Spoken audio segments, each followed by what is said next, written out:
रामपुर गांव में एक पुरानी हवेली है जिसमें एक आत्मा का साया है। गांव वाले लोग बताते हैं कि जिस रात अमावस्या होती है उस रात इस हवेली में से डरावनी चीखें सुनाई देती है और जो भी अमावस्या की रात इस हवेली के अंदर जाता है वो कभी जिंदा लौटकर वापस नहीं आता। राम अपनी महिला दोस्त गायत्री को अपना गांव दिखाने लाया था। राम भी करीब 8 साल के बाद अपने गांव आया था।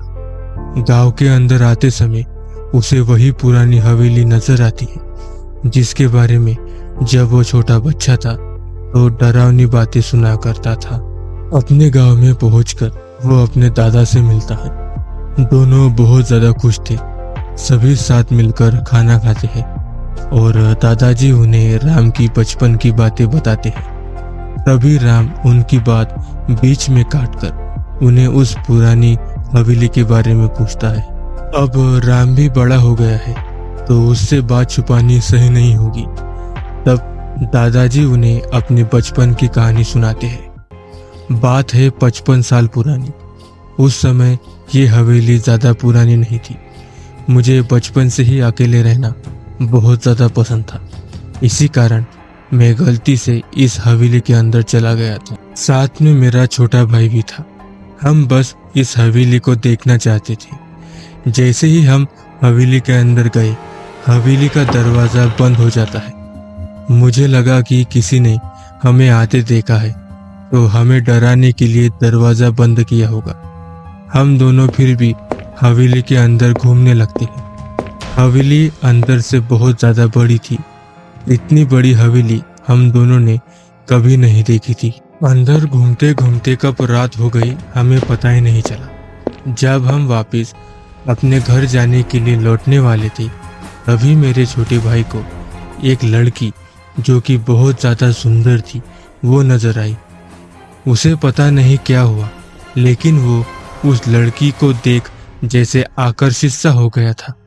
वो मेरी बात न मानकर उस लड़की की ओर जाने लगा। वो मेरी बात बिल्कुल भी सुन नहीं रहा था। मजबूरन मुझे भी उसके पीछे पीछे जाना पड़ा। अब वो लड़की मुझे भी दिखाई दे रही थी। उसकी आंखें इतनी ज्यादा सुंदर थी कि कोई भी आदमी उसे देख सम्मोहित सा हो जाए, लेकिन मैं नहीं हो रहा था। अब हम दोनों हवेली के पुराने तय खाने के अंदर आ चुके थे। जब हम कुछ कदम आगे बढ़ते हैं हमें वही औरत नजर आती है, लेकिन इस बार वो बहुत ज्यादा डरावनी शक्ल के साथ खड़ी थी। वो इतनी ज्यादा डरावनी थी कि आज भी मैं उसका चेहरा नहीं भूल सकता। हम चिल्लाकर वहां से भागने लगे कि कोई आकर हमें बचा ले, लेकिन हमें पता था कि हमारी मदद के लिए कोई नहीं आने वाला है। तभी मेरे छोटे भाई ने वो किया जिसके लिए मैं आज भी खुद को दोष देता हूँ। हम जब रूम से बाहर निकल रहे थे तब मेरे छोटे भाई ने दरवाजा अंदर से बंद कर दिया ताकि वो आत्मा मुझे कुछ न कर पाए, मैं जिंदा बच पाऊँ। मेरी जान बचाने के लिए उसने खुद की जान खतरे में डाल दी। मैं दरवाजे के पास चीखता रहा कि कोई हमारी मदद के लिए आए।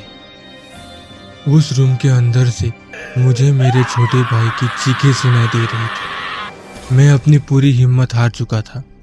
रोते रोते मैं खुद क्यों जिंदा हूँ, मुझे भी मर जाना चाहिए, बस इसी बारे में सोच रहा था।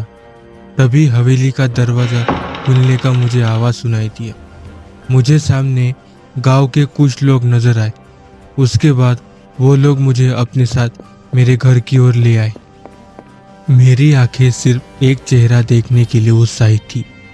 गांव वालों ने पूरी हवेली देखी लेकिन उन्हें मेरा छोटा भाई नजर नहीं आया। इस बात को करीब 55 साल हो गए हैं, लेकिन आज भी मुझे वो डरावना चेहरा याद है जिसने मुझसे मेरा छोटा भाई छीन लिया।